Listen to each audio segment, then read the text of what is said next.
ဒီနေ့မှာတော့ကိုယ့်ရဲ့ရင်သွေးငယ်ကလေးငယ်လေးကိုအာဟာရပြည့်စုံခြင်းသောနဲ့လုံးမိနေတတ်တဲ့မိဘတွေရဲ့အလွဲမှားတွေကြောင့်ကိုပြောပြပေးခြင်းပါတယ်။မိဘတိုင်းကတော့ကိုယ့်ရဲ့သားသမီးတွေကိုနေ့ရက်တိုင်းမှာအာဟာရပြည့်ဝစွာနဲ့အကောင်းဆုံးကြီးထွားဖွံ့ဖြိုးလာစေခြင်းနဲ့ဆန္ဒရှိကြပါတယ်။သားသမီးတိုင်းကမိဘတိုင်းတွေအဖိုးမပြတ်နိုင်တဲ့ယန္တနာဖြစ်နေတာကိုအဲ့တော့ဒီဆန္ဒလေးကိုပြေဝအောင်ဆိုပြီးတော့ကောင်းတဲ့ဖော်တဲ့အခါမှာ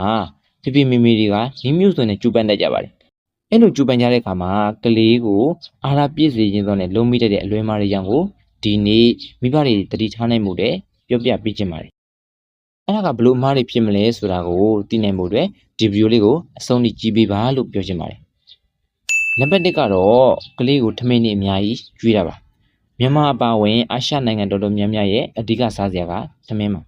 ။ဒီတော့ထမင်းစားရင်ထွားတယ်အားရှိတယ်ဆိုတာကဘယ်သူမှပြောစရာမလိုပဲနဲ့မိဘတွေရဲ့ခေါင်းထဲကိုရောက်ပြီးသားအတွေ့အကြုံဖြစ်နေတာပါဒီတော့ကလေးကိုကြီးထွားစေခြင်းတဲ့အခါမှာထမင်းနဲ့အများကြီးကျွေးမိတတ်ပါတယ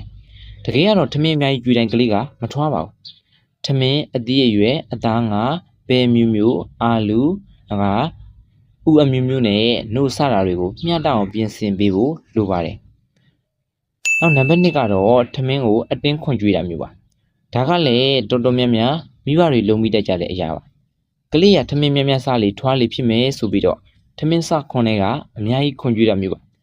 ကလေးကကိုယ်တိုင်စားတတ်တဲ့အရွယ်ကိုရောက်လာတဲ့အချိန်မှာလည်းပဲကလေးရဲ့ပကံတွေကိုထမင်းတွေအများကြီးထည့်ပေးတာမျိုးနောက်ကကလေးကထမင်းမကုန်တဲ့အခါမှာကိုအောင်အတင်းစားခိုင်းတာမျိုးတွေရှိတတ်ကြပါတယ်တကယ်ကတော့ကလေးကထမင်းစားချိန်မှာပျော်ဖို့လိုပါတယ်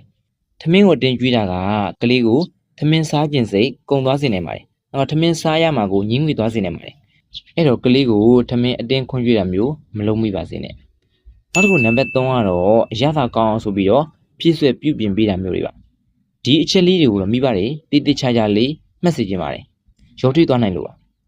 ကလေးရဲ့အသက်တစ်နှစ်မကျော်ခင်လောက်ထိတော့စားအချိုမောဟင်းခတ်မုံစားတာတွေကိုမကျွေးဘဲနဲ့ဒီတန်းလေးတဘာဝနဲ့ကျွေးတာကအကောင်းဆုံးပါပဲစားအချိုမောဟင်းခတ်မုံစားတာတွေထည့်ရင်အရသာကောင်းတယ်ဆိုတာမှန်မိမယ်လို့အဲ့လိုဆိုဒီယမ်ပါဝင်မှုများပြားတဲ့အစားအစာတွေကိုကလေးရဲ့ခန္ဓာကိုယ်ကကောင်းကောင်းကြီးပြန်ပြီးတော့မစွန့်ထုတ်နိုင်လေလို့ပါဒါပြင်ကလေးကအရသာလေးလေးပေပေနေကိုဆွေးလန်းသွားတတ်ပါတယ်နောက်ကကြလို့ရှိရင်ငန်လွန်ချိုလွန်းတာတွေမှမဟုတ်လို့ရှိရင်မစားချင်ဘူးဆိုတာတွေဖြစ်လာနိုင်ပါတယ်အဲ့တော့ကလေးကိုအစားအစာတွေပြင်ဆင်ပေးတဲ့အခါမှာစီတန်တန်စားနေနဲ့အချိုးမုံဟင်းကတ်မုံတွေမပါဘဲနဲ့တဘာဝအရသာလေးကိုပြင်ဆင်ပေးစေချင်ပါတယ်နောက်တစ်ချက်ကတော့လူကြီးတွေစားတဲ့အတိုင်းကျွေးတာမျိုးပါကလေးကိုတကူးတကမချက်ပြုတ်ပေးခြင်းတာကြောင့်ဖြစ်ဖြစ်မိခင်ကအလုံများနေတာကြောင့်ပဲဖြစ်ဖြစ်တိတန့်ချက်ပြုတ်ပေးဖို့အခြေမရှိတဲ့အခါမှာလူကြီးတွေစားတဲ့အတိုင်းချက်ပြီးတော့ကျွေးတာနောက်တစ်ခါစားတဲ့အချိုးမုံတွေအများကြီးထည့်ကျွေးတာမျိုးကကလေးရဲ့ကျန်းမာရေးကိုရောနောက်ကခန္ဓာကိုယ်ဖွံ့ဖြိုးမှုအတွက်ကိုပါထိခိုက်စေနိုင်ပါတယ်။ဒါကြောင့်ကလေးကို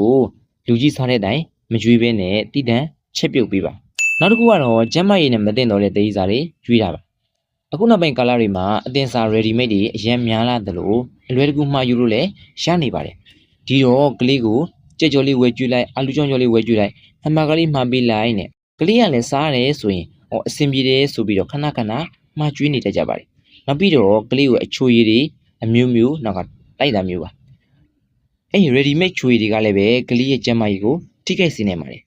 အဲ့လိုမျိုး ready made ဖြစ်တဲ့အစားအစာတွေအချိုရည်တွေကိုဝယ်ကျွေးနေမယ်ဆိုလို့ရှိရင်ကလေးရဲ့ကျန်းမာရေးကိုထိခိုက်စေမယ့်အရာတွေကိုပတ်စံပေးပြီးဝယ်ယူနေတာနဲ့အတူတူပဲဖြစ်နေမှာအဲ့တော့အမြန်စားအသင်စားအစားအစာတွေအချိုရည်တွေကိုအစားများတဲ့ကလေးတွေမှာဆိုလို့ရှိရင်အဝလွန်နာနဲ့နောက်ကစီးကျူယောဂလိုမျိုးကျန်းမာရေးပြဿနာတွေဟာရေရှည်မှာခံစားလာရနိုင်ပါတယ်ဒါကြောင့်ကလေးကိုအသင်စားအစားအစာတွေမကျွေးဘဲနဲ့ကိုယ့်ရဲ့အိမ်မှာပဲအာဟာရပြည့်ဝတဲ့တည်စားလေးတွေပြင်ဆင်ပေးပါဥပမာပါမောင်ကျန်းကိုမိခင်ပြီးတော့မြေပဲထွက်ပတ်တုပ်ပေးတာမျိုးပြင်ဆင်ပေးလို့လည်းရပါတယ်အချိုရည်တတိုင်းမဲ့စာဖော်မြူလာနှုတ်ကိုပြင်ဆင်ပေးလို့လည်းရပါတယ်အိမ်လုံးကျုပ်နူပေါင်းလေးကလည်းပဲကလေးတွေအကြိုက်တွေ့စေမယ်အစားအစာတစ်မျိုးပါပဲအဲ့တော့မိဘတွေကိုမှတ်ကျင်တာကကလေးတွေကထမင်းတွေအများကြီးစားမှခန္ဓာကိုယ်ကြီးထွားတာကျန်းမာရေးကောင်းတာမဟုတ်ပါဘူးထမင်းနဲ့တခြားအစာအုပ်စုတွေကိုမျှမျှတတပြင်ဆင်ပေးမယ်ဆိုလို့ရှိရင်ကလေးကကြီးထွားပါတယ်ကျန်းမာရေးကောင်းပါတယ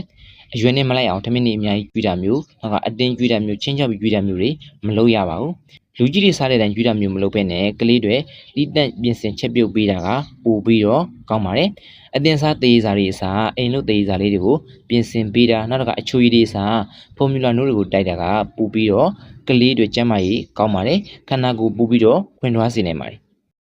အဲ့တော့မိဘတွေအနေနဲ့အခုဒီဗီဒီယိုလေးကိုကြည့်ပြီးတဲ့အခါမှာကိုယ်တိုင်ဘလို့အမားတွေလုံးမိနေလဲဆိုတာကိုသိပြီးတော့ပြင်ဆင်ကြဖို့မျှော်လင့်ပါတယ်